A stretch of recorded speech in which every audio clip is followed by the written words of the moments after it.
I stared at the worn leather photo album, my fingers tracing the outline of a family portrait where my brother Therese stood front and center, his soccer trophy gleaming.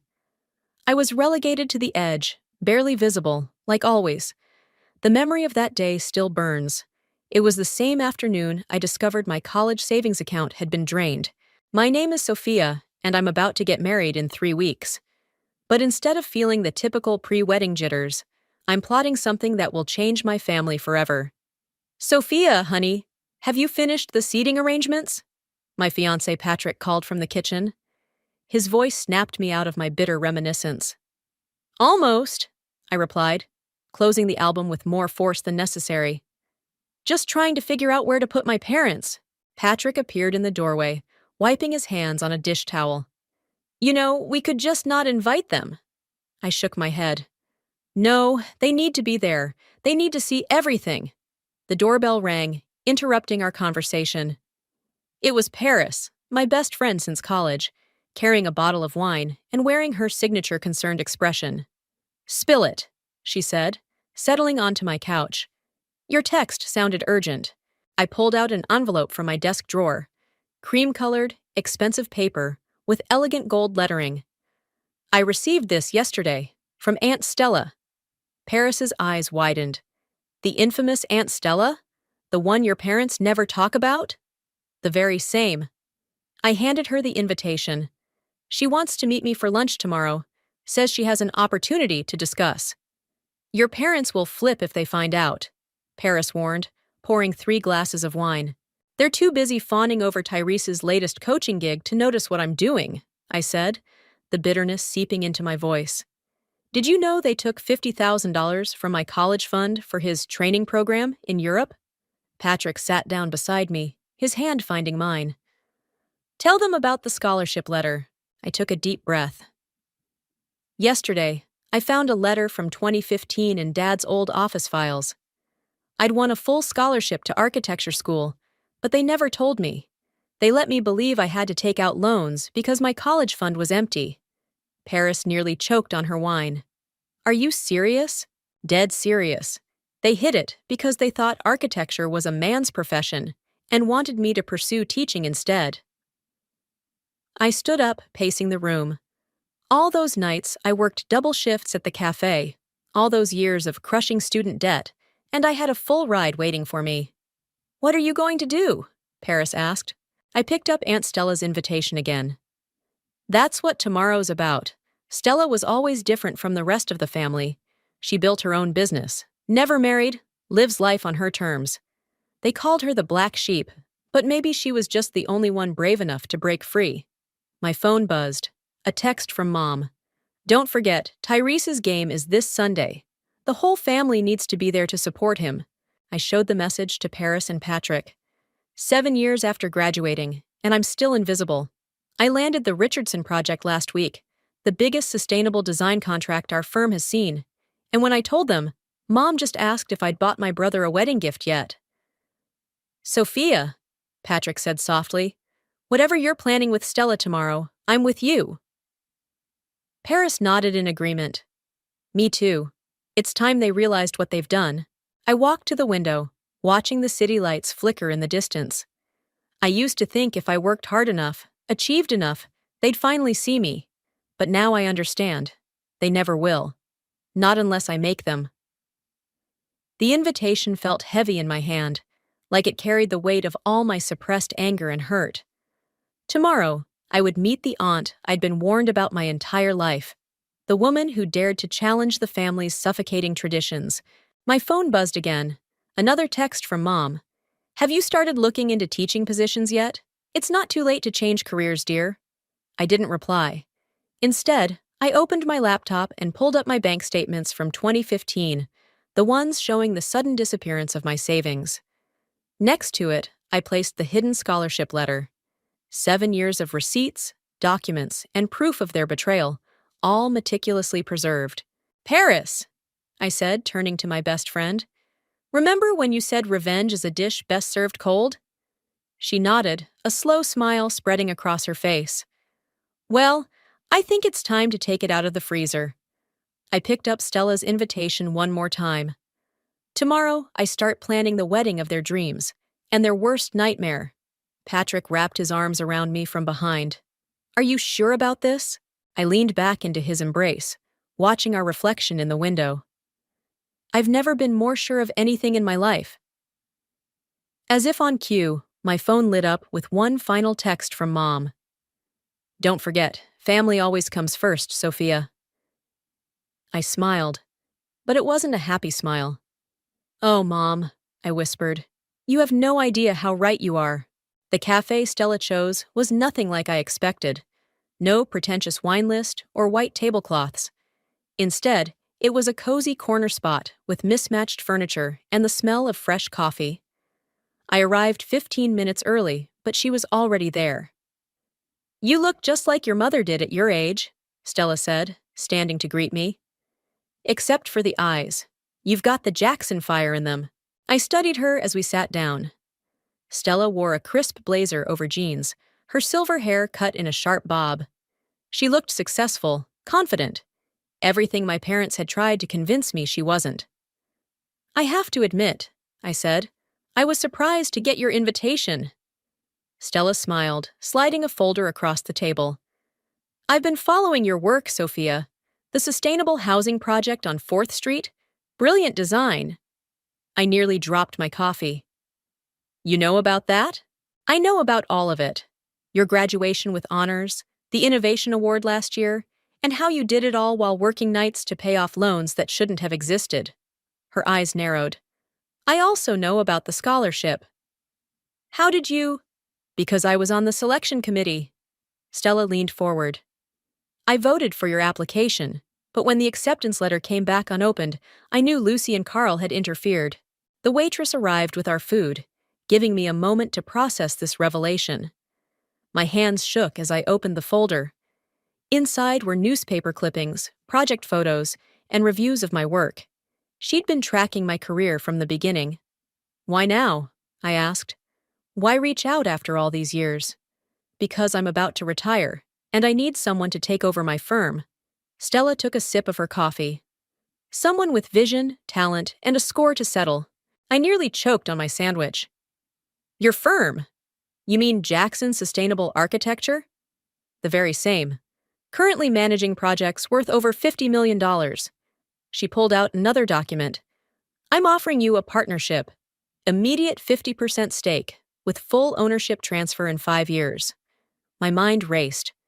JSA was one of the leading sustainable architecture firms in the region. The same firm I'd been trying to land an interview with for months. There's a catch, isn't there? Stella's expression hardened. The catch is that your parents will fight this with everything they have. They'll try to convince you it's too risky, that you're not ready. They'll probably even offer to help Tyrese buy the firm instead. They can't stop me, I said, my voice stronger than I felt. I'm not that invisible little girl anymore. No, you're not. Stella pulled out one final document. This is a detailed record of every penny they took from your account, with interest calculated to present day. The total comes to just over $87,000. I stared at the numbers, feeling sick. That would have covered my entire education. Yes, it would have. Stella's voice softened. Sophia, I'm not just offering you a business partnership. I'm offering you a chance to take back what's yours. The wedding, I whispered, the plan forming in my mind. They're expecting me to play the perfect daughter, to finally fall in line with their expectations. Instead, they'll receive a legal notice demanding repayment. Stella's smile was sharp. Along with the announcement of our partnership. They'll disown me. Probably. The question is, are you ready for that? I thought about all the family dinners where my achievements were ignored, all the times Mom pushed teaching applications my way, all the years of watching Tyrese receive everything while I struggled for scraps. What about Tyrese? I asked. He's not the one who took my money. No, but he benefited from it. Sometimes innocent people get caught in the crossfire. Stella's eyes met mine. That's the price of revolution, Sophia. Are you willing to pay it? I pulled out my phone, showing her the latest text from Mom. Found some great elementary teaching positions. Sending links now. Architecture is so unstable, dear. When do we start? I asked. Stella handed me a pen. Right now. But remember, once you sign these papers, there's no going back. Your parents will never forgive this betrayal. Betrayal? I laughed, but there was no humor in it. Like hiding my scholarship? Like stealing my savings? Like crushing my dreams every chance they got? I signed the partnership agreement with steady hands. Welcome to JSA, Stella said, gathering the papers. Now, about your wedding. I assume you'll want to make it memorable? Oh, it will be. I pulled out my wedding planner. They're expecting the perfect daughter to have the perfect traditional wedding. Instead, they'll get served legal papers between the cake cutting and the first dance. You understand this will burn every bridge? I thought about the photo album at home, about all those pictures where I was pushed to the edge, barely visible. Some bridges, I said, deserve to burn. As we left the cafe, Stella squeezed my shoulder. Get ready for war, Sophia, because that's exactly what this is going to be. For the first time in years, I felt truly seen, and I was ready for battle. And if we adjust the solar panels here, I pointed to the 3D model on my tablet, we can increase efficiency by 30% while maintaining the aesthetic appeal. The clients nodded approvingly as I walked them through the design. 6 months into my partnership with Stella, and I was already leading our biggest project yet, a sustainable community center that would redefine green architecture in the city. Gee, impressive work, Stella said after the clients left. You've exceeded every expectation I had. I was about to respond when my phone buzzed. Mom, again. Darling, we need to discuss the wedding menu. Your father insists on traditional choices. None of that vegetarian nonsense. Speaking of expectations, I muttered, showing Stella the message. 2 weeks until the wedding, she reminded me. Are the papers ready? I patted my desk drawer. All prepared. Patrick's lawyer reviewed everything yesterday. The intercom buzzed. Sophia, your brother Tyrese is here to see you. My heart stopped. I hadn't seen Tyrese since announcing my engagement 6 months ago. Stella squeezed my shoulder before leaving the office. Tyrese walked in, looking uncomfortable in his coaching outfit. Nice office, sis. Really nice. What are you doing here, Tyrese? He sat down, fidgeting with his car keys. Mom and Dad don't know I'm here. They think I'm at a training session. Of course they do. I kept my voice neutral. What do you want? I saw the announcement in the business section. You and Aunt Stella? He leaned forward. Sophia, do you know what you're doing? You mean succeeding?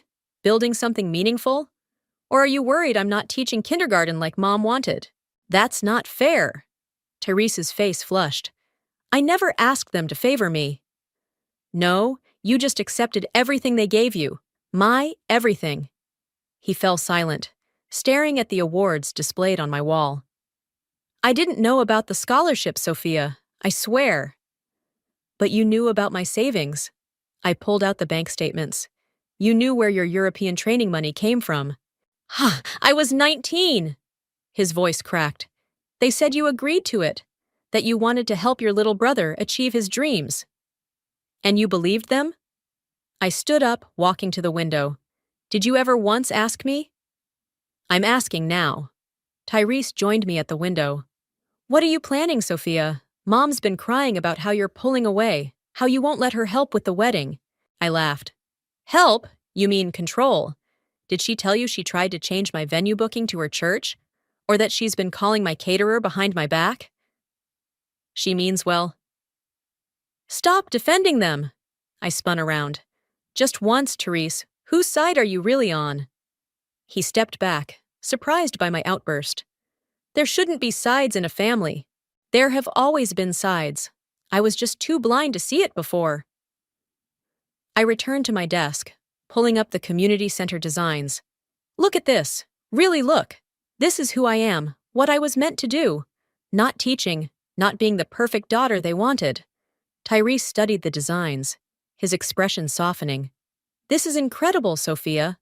But why Aunt Stella? You know what that will do to Mom and Dad. Because she saw me. Really saw me. I met his eyes. When was the last time they actually saw either of us, Tyrese? Not as extensions of their expectations, but as people. He sank into the chair, suddenly looking tired. The coaching job, it's not what I wanted, never was. But they'd invested so much. Their money, my money. I softened my tone. It's not too late to change paths, you know. Maybe. He stood up, heading for the door. Just, whatever you're planning for the wedding, be careful. They're already suspicious about your success here. Tyrese? I called as he reached the door. When it happens, remember this conversation. He paused. When what happens? You'll see. I turned back to my work. Give Mom my love. Tell her the menu stays as planned. After he left, Stella returned. Everything okay? I pulled out the legal documents from my drawer. He suspects something, but he won't warn them. How can you be sure? Because for the first time, I saw my brother instead of their golden child. I added the final signature to the papers. He's as trapped as I was. My phone buzzed again. A text from Patrick. Wedding planner called. Your mom tried to change the flowers to traditional roses. I smiled, typing back. Tell her the sustainable wildflower arrangements stay. 2 weeks until showtime. Stella picked up the legal documents, checking the signatures. You know, there's still time to back out. We could find another way. I looked around my office. My designs on the walls, my awards on display, my name on the door. Everything I'd achieved despite them, not because of them. No, I said firmly. They chose their path 15 years ago when they stole my future. Now I'm choosing mine. The sun was setting over the city, casting long shadows across my office. In 2 weeks, I would walk down the aisle, but not as the daughter they expected. I would walk as myself, finally, unapologetically myself, and they would never see it coming. They're here, Paris whispered, nudging me as my parents walked into the restaurant. 1 week before the wedding, and they'd insisted on this family dinner. Mom was clutching her ever-present wedding planning folder like a shield. Sophia, darling. Mom air-kissed my cheek. We have so much to discuss. The church called again about changing the venue. The venue is final, Mom. I signaled the waiter for wine. Everything is final. Dad settled into his chair, frowning at Patrick. Still time to reconsider the prenup, son. Family money needs protection. What family money? I muttered, earning a sharp look from Mom. Patrick squeezed my hand under the table. Actually, Carl, we've handled all the legal aspects already. Without consulting us? Mom's voice rose an octave. Sophia, that's not how things are done in this family. The waiter arrived with wine, providing a brief respite from the tension. I watched Mom flip through her folder, marking pages with sticky notes. Now, about the seating arrangement, she continued. I've moved your Aunt Stella to the back corner. We can't have her making a scene. Stella stays at the main table, I interrupted. She's my business partner. The silence that followed was deafening. Dad's knuckles turned white around his water glass. Business partner? He leaned forward. What exactly does that mean? It means I'm now co-owner of Jackson Sustainable Architecture. I met his gaze steadily. Has been for 6 months. Mom's folder slipped from her hands, scattering papers across the floor. That woman has poisoned your mind. First architecture, now this? When will you stop fighting your natural path? My natural path? I laughed. You mean like teaching? Or maybe you'd prefer I just stay home and plan dinner parties? Sophia, Patrick warned softly, but I was beyond stopping. Did you know, I continued, that Therese came to see me last week? He told me something interesting about his coaching career. Leave your brother out of this, Dad snapped. Why? Because he might tell me how miserable he is?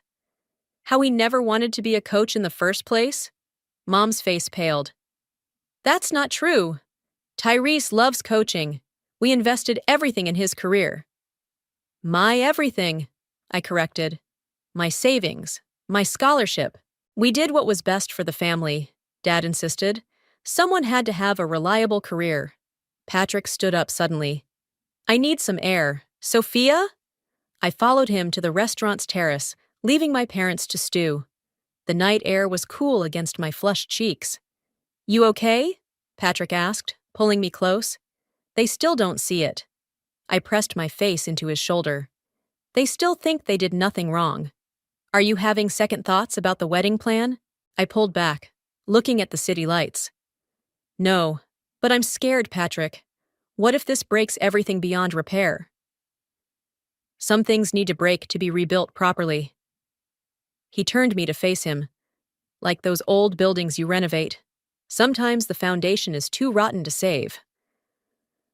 Through the window, I could see Mom reorganizing her scattered papers, probably still trying to control every aspect of my wedding. Dad was on his phone, likely calling Tyrese to demand explanations. They're going to be blindsided, I whispered. Good. Patrick's voice was firm. Maybe that's what they need. Paris appeared at the terrace door. Your mom's talking about changing the flowers again. Want me to run interference? I shook my head. Let her try. The florist has strict instructions to only take changes from me or Patrick. Smart girl?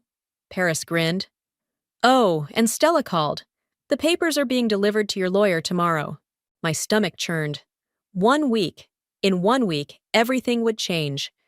We returned to find Mom in full planning mode, ignoring our earlier confrontation.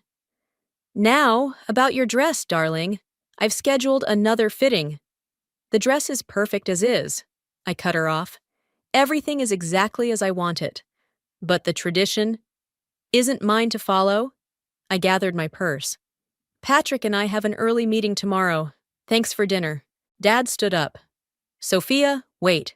Whatever Stella's promised you, whatever she's told you about the past, she's manipulating you. I turned back, feeling oddly calm. No, Dad. That's what you and Mom did. Stella just showed me the truth. The truth? Mom scoffed. The truth is you're throwing away everything we've built for you. No, I said softly. I'm building something of my own, for the first time in my life.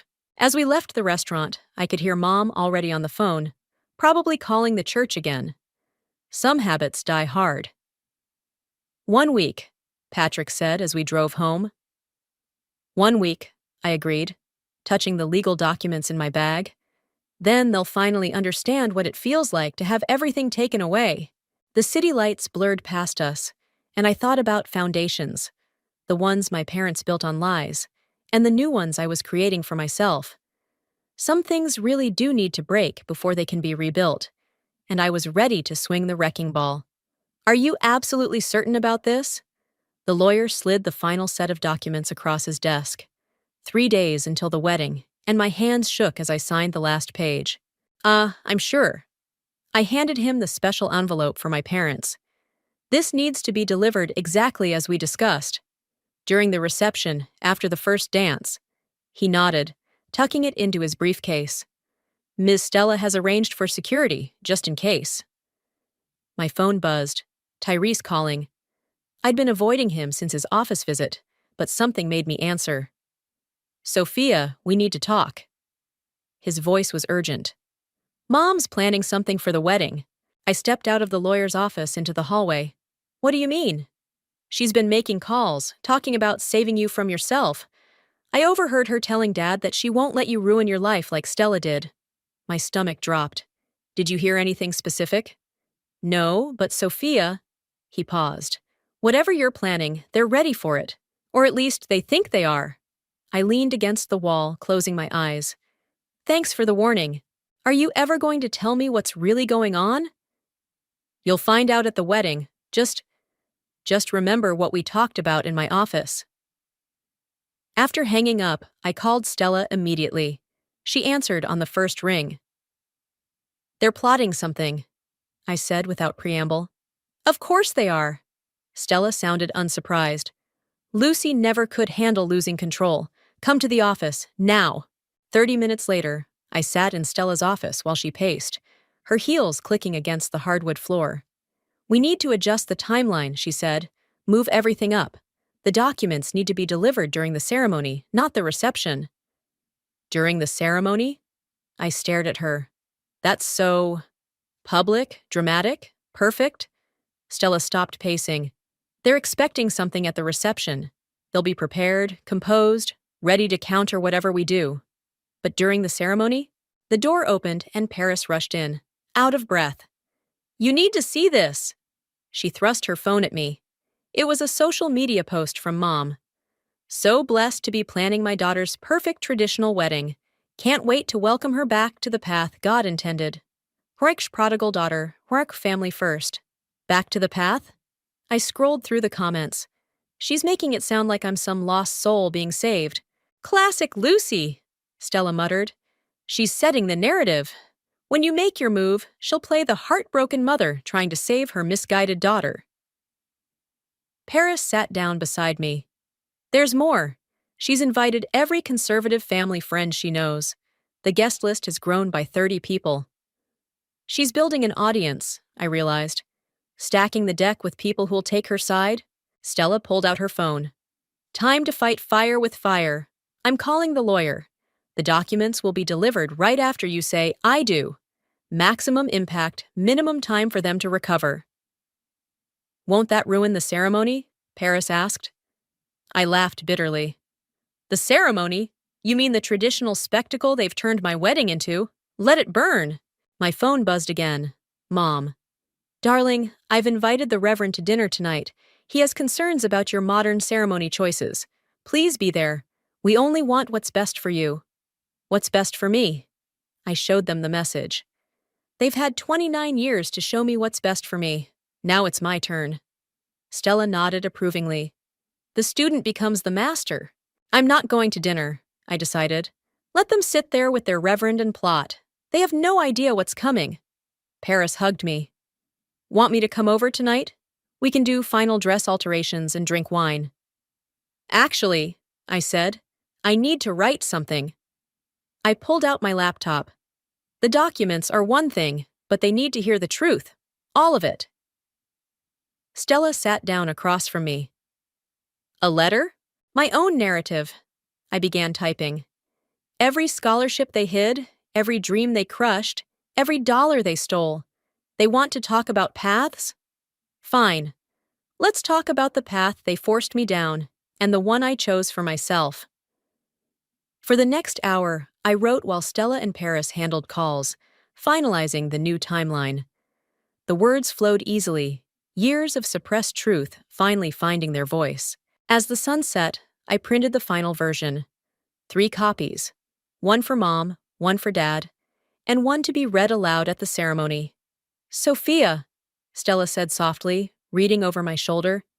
This will destroy them. No, I corrected, sealing the envelopes. They destroyed themselves the moment they decided their daughter was a possession to be controlled, rather than a person to be loved. My phone lit up with another message from Mom. Where are you? The Reverend is waiting. Please don't embarrass us again. I turned off my phone and stood up, gathering my things. 3 days until the wedding. 3 days until the truth exploded in their faces. Let them wait, I said. They've made me wait my entire life.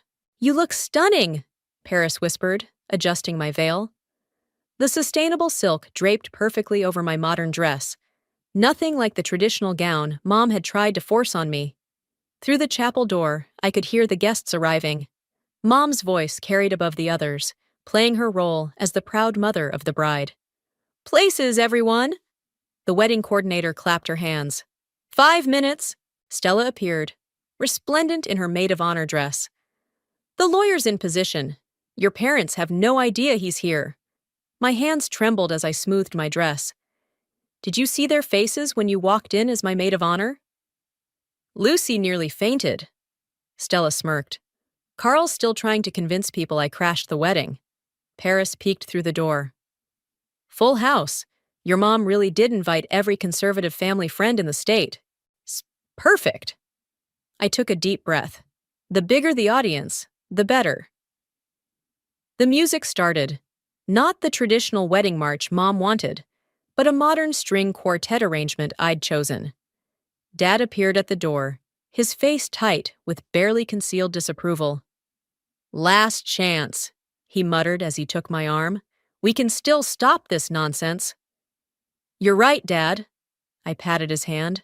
The nonsense stops today. The doors opened. I saw Patrick waiting at the altar, his smile genuine and warm. Mom sat in the front row, beaming artificially, her wedding planning folder clutched in her lap even now. Tyrese was beside her, looking uncomfortable in his suit. As we walked down the aisle, I caught snippets of whispered conversations. Such a traditional ceremony after all. Lucy must be so relieved. Finally giving up that architecture nonsense, Dad handed me off to Patrick with a stiff nod. The minister began his speech, but I barely heard him. I was watching the lawyer slip quietly into position near the front pew. If anyone has any reason why these two should not be joined in matrimony. Mom shifted in her seat, and I saw her hand twitch toward her folder. This was the moment she'd planned for, her last chance to save me. Speak now or forever hold your peace. The silence stretched for one heartbeat. 2. Mom's hand stilled. Then, by the power vested in me, Patrick squeezed my hands, giving me the signal. This was it. I do, I said clearly, my voice carrying through the chapel. I do, Patrick echoed. Then I now pronounce you. Actually, I turned to face the congregation, cutting off the minister. Before we conclude, I have something to say. Mom's face froze in her camera-ready smile. Dad started to stand, but stopped when Stella moved closer to me. Many of you are here today because my mother told you I was returning to the traditional path. I unfolded my letter. She told you I was being saved. She's right about one thing. Today is about salvation. My own. The lawyer stepped forward, holding the envelopes. Mom's smile cracked. Sophia, she warned. Don't you dare.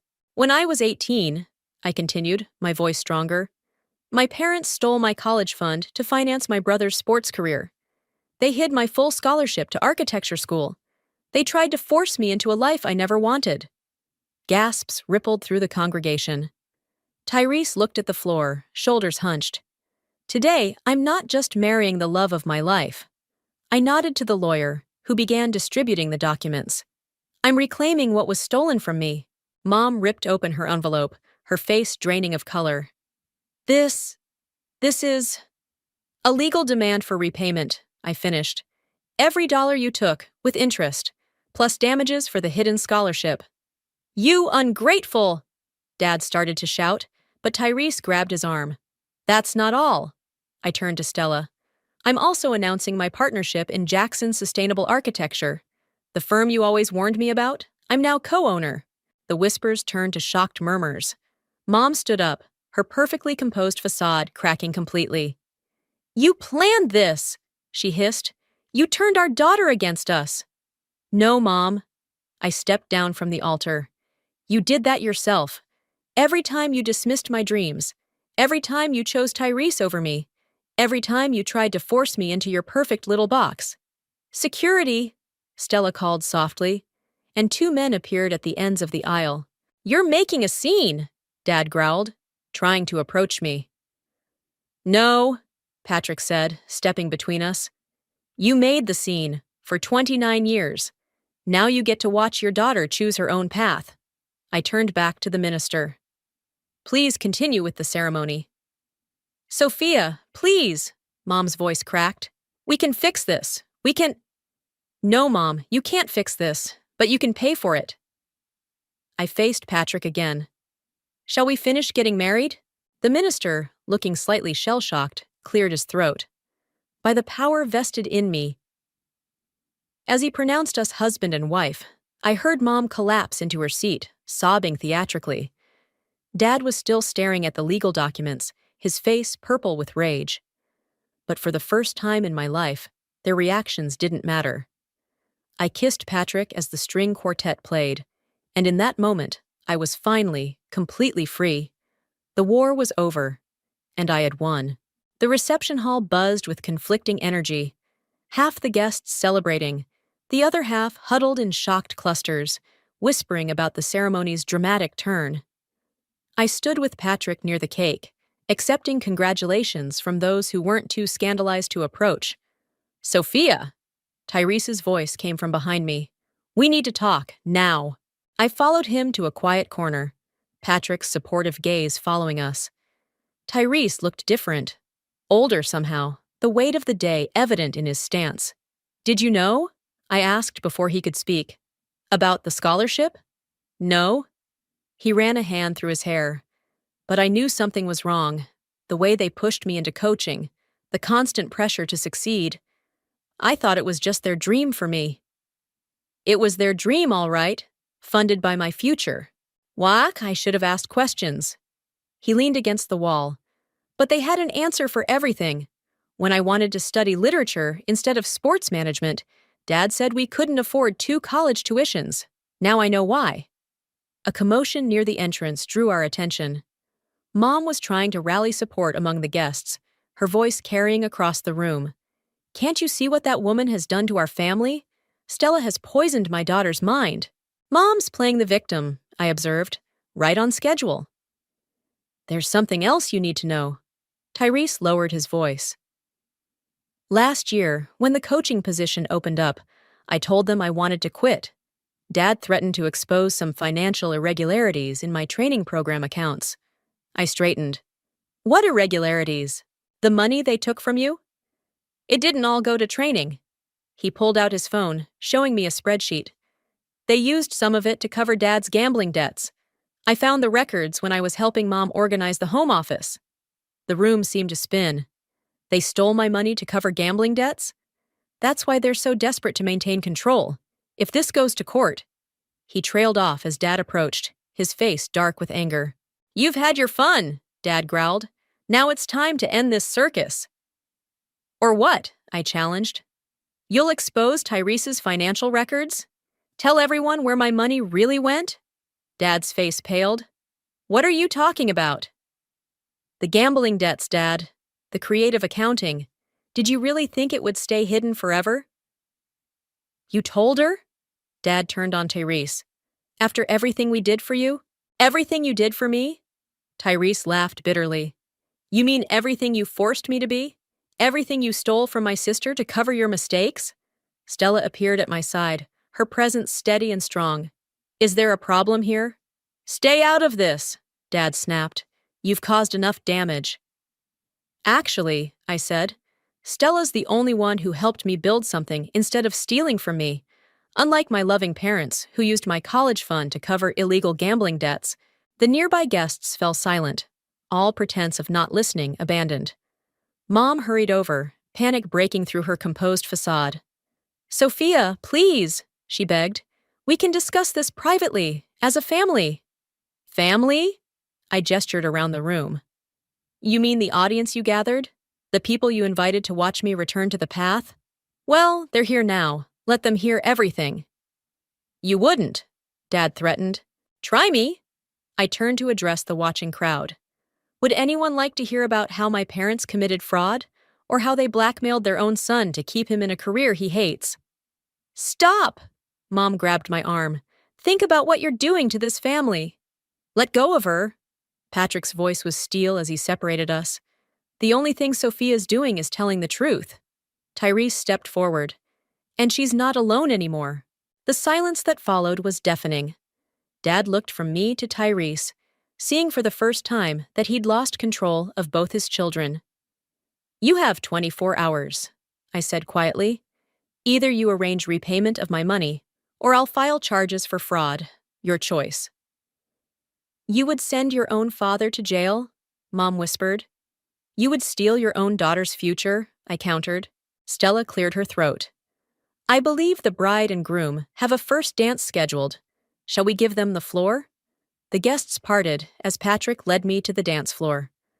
Over his shoulder, I watched my parents retreat to a corner, their perfect family facade finally shattered. You okay? Patrick whispered as we danced. I think so. I looked at Tyrese, who stood with Stella, both of them watching our parents with clear eyes. Sometimes the truth hurts more than the lies, but at least it's real. And now? Now we build something new? I smiled up at him. Something honest. The music played on, and for the first time, I felt truly whole. Not because of revenge or justice, but because the truth, All of it was finally in the light. And in that light, I could see the path forward clearly at last. The check landed on my desk with a soft thud. I stared at the amount, every penny they'd taken, plus interest. Mom stood across from me, her designer purse clutched tight, her face a mask of carefully controlled emotion. "There," she said. "It's done. Are you happy now?" This was never about happiness. I picked up the check, examining the signature. It was about justice. Justice! She sank into the chair across from my desk. "You destroyed our family for justice?" "No, Mom. You destroyed our family for control." I gestured to my office, to the awards on the wall, to the blueprints spread across my desk. "Look around. This is who I am. Who I always was, if you'd bothered to see it." "I see an ungrateful daughter who—" "Who what?" I interrupted. "Who succeeded despite you? Who refused to be broken?" A knock at the door saved her from responding. Tyrese entered, carrying a cardboard box. "Found these in Dad's study," he said, placing the box on my desk. "All your old architecture competition certificates. The ones they said got lost in the move." Mom's face crumpled. "Tyrese, not you too." "Yes, me too." He sat down beside her. "I quit coaching yesterday, enrolled in a literature program." "But your father can't blackmail me anymore." Therese smiled. "Sophia made sure of that." I pulled out the certificates one by one. Elementary school design competitions, high school awards, the scholarship letter, physical proof of the path they'd tried to erase. "We did what we thought was best," Mom whispered. "No." I met her eyes. "You did what was easiest. Forcing us into your mold was easier than accepting who we really were." "And now?" She looked around my office again, but this time I saw something different in her expression. Not anger or disappointment, but confusion. Maybe even a hint of recognition. "Now we move forward," I said, "separately." "I can't fix this, can I?" "No, but you can learn from it." I handed her one of my old certificates, a Sustainable Design Award from 8th grade. "Start by really looking at who your children are, not who you wanted us to be." The door opened again. Stella entered, followed by Patrick. "The Thompson contract is ready," Stella announced, then paused, seeing Mom. "Oh, I can come back." "No, stay." I stood up. Mom was just leaving. Mom rose slowly, clutching the certificate I'd given her. "Your father won't accept this, you know? Any of it." "I know." I walked her to the door. But for the first time in my life, that doesn't matter. After she left, Tyrese pulled out his course catalog. "Think it's too late to become a writer?" "It's never too late to become yourself," Stella said, squeezing his shoulder. Patrick wrapped his arms around me from behind, and I leaned into his embrace, watching Tyrese and Stella discuss literature programs. This was my family now. Chosen, not forced. Built on truth, not control. My phone buzzed with a text from Dad. "You'll regret this decision." I showed it to Patrick, who shook his head. "Still trying to intimidate you?" "Old habits die hard." I deleted the message without responding. But so do new dreams. Stella spread the Thompson contract across my desk. Our biggest project yet, a sustainable community that would change the city's skyline. My design, my vision, my future. "Ready to build something extraordinary?" she asked. I looked at the people around me. My husband who supported my dreams. My brother who found the courage to chase his own. My aunt who showed me what strength looked like. And my own reflection in the window, finally recognizing the woman I'd become. "Actually," I said, pulling out a fresh blueprint, "I have an even better idea." I sketched quickly. A building that would house both an architectural firm and a writing workshop. A place where dreams wouldn't be buried, but nurtured. "What do you think?" I showed them the design. "A place for people to become who they really are?" Tyrese grinned. "Can I run the writing program?" "Only if I get to design the space," I teased. "Partners?" He offered his hand. "Partners." We shook on it, both laughing at how natural it felt. The sun set over the city, casting long shadows through my office windows. Somewhere across town, our parents were probably plotting their next move, trying to regain control they'd never really had. But here, in this space, surrounded by truth and possibility, their power couldn't reach us anymore. We were building something new, not just buildings and books, but a future where dreams weren't stolen but shared. To new beginnings, Patrick raised his coffee cup. No, I corrected, raising mine to meet his. To being who we always were? We all drank to that, and I felt the last weight lift from my shoulders. The war was over, the truth was out, and the future. The future was finally, completely ours.